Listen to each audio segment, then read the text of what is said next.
Hello Mare, welcome to my channel. Mare, alam mo ba ang tungkol sa insidente ng pambubuli na naranasan ng anak ni Yasmin Curdy, si Ayesha? Tara, let's spill the tea. Para sa mga hindi pa nakakaalam, ibinahagi ni Yasmin sa kanyang Instagram ang kanyang saloobin tungkol sa mga kalokohan at masakit na karanasan ng kanyang anak sa kamay ng mga kaklase nito.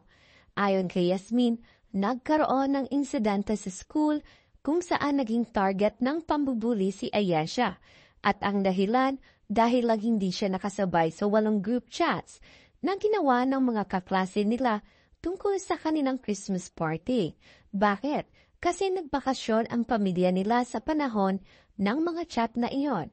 Imagine, si Ayesha na hindi kasali ay bigla na lang naging target ng mga batang pinapalibutan siya ng 7 hanggang 9 na kaklase. Hinarangan siya para hindi makalabas ng classroom at tinanggihan pang makakain ng recess. Sobrang sakit lang, di ba? Pinagtulungan siya at lahat ng mga ito ay nangyari ng sabay-sabay kaya't nahirapan si Ayesha na ipagtanggol ang sarili niya. Ganoon katindi ang epekto ng bullying sa kanya. Dagdag pa ni Yasmin, ang bakasyon nila ay orihinal na inisip lang para magpahinga at mawala ang stress ni Ayesha. Lalo na't matagal na itong dumaranas ng pambubuli mula pa noong grade school. At ang pinakamatindi pa sa lahat, nagkaroon ng isang online group na tinatawag na Ayesha Hate Club, kung saan ang tanging layunin nila ay siraan si Ayesha. Imagine yung level ng trauma na dinulot noon sa kanya, pati paranoia at anxiety. Sobrang hirap. Sa post ni Yasmin, hindi lang siya nagkwento ng mga insidente, kundi nagpahayag din siya ng mga saloobin at pangamba tungkol sa kung paano tinanggap ng paaralan ang sitwasyon. Hindi niya naman pinangalanan ang school, pero binanggit niya na nag-aalala siya kung magiging proactive ba ang school sa ganitong mga insidente. Kung sila ba ay gagawa ng hakbang o magpapabaya lang. Hindi rin nakaligtas sa puna ni Yasmin ang mga magulang ng mga nambuli kay Ayesha. Sabi pa nga niya, hindi na siya nagulat na ang mga magulang ng mga bully ay dumepensa pa sa kanilang mga anak. Pero ang pinakabinasag niyang statement ay nang sabihin niyang hindi tama na baloktutin ang mga pangyayari at gawing parang normal na pagkikita lang ng mga estudyante. Bakit daw parang sinisisi pa ang anak niyang si Ayesha?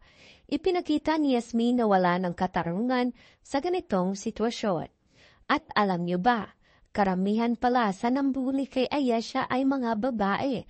Pero sa kabila ng lahat ng ito, nagpakita pa si Yasmin ng tapang at lakas ng loob na iparating ang nararamdaman niya hindi lang bilang isang ina kundi bilang bahagi ng pamilya. Ibinahagi ni Yasmin na nasaktan sila sa kakulangan ng pag-unawa mula sa ibang tao, lalo na sa mga magulang ng mga sangkot sa pambubuli. Napansin pa niyang isa sa mga magulang na sangkot sa insidente ay isa pa sa mga malapit niyang kaibigan o kumare. Sa kabila ng pagkakaroon ng public support ng kumare niya, hindi ito inamin na kasali ang anak nila sa pambubuli. At sa halip, nagpakita lang ng suporta kay Yasmin na mas ikinagalit ni Yasmin. Nasaktan siya dahil sa tingin niya ang ginawa ng kaibigan ay insincere at tila tinanggap ang kamalian ng anak nila.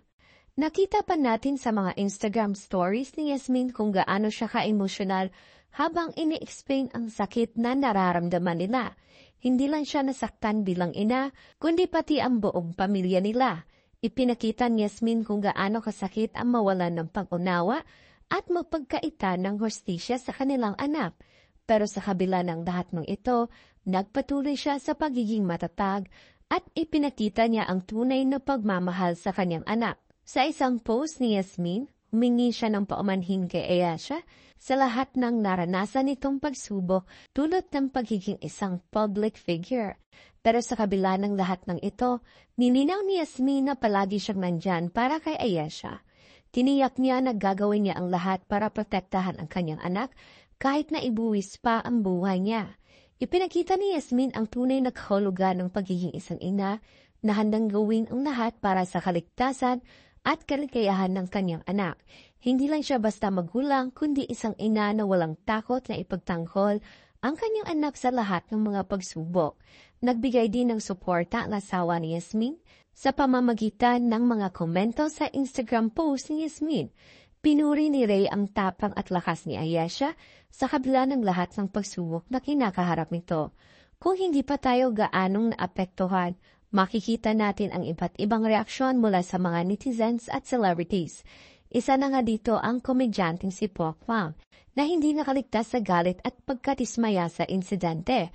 Ayon kay Pok Wang, kung mangyari ito sa anak niya, hindi niya ito palalampasin. Kung kinakailangan ay magtatalo-talo pa sila. Pero hindi niya hahayaan na ang anak niya ay makaranas ng ganoong klaseng bullying.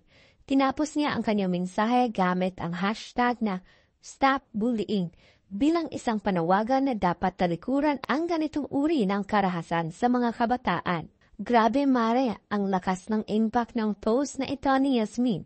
Yun lang Mare, thank you for watching Mare, subscribe for more. Don't forget to watch our other videos.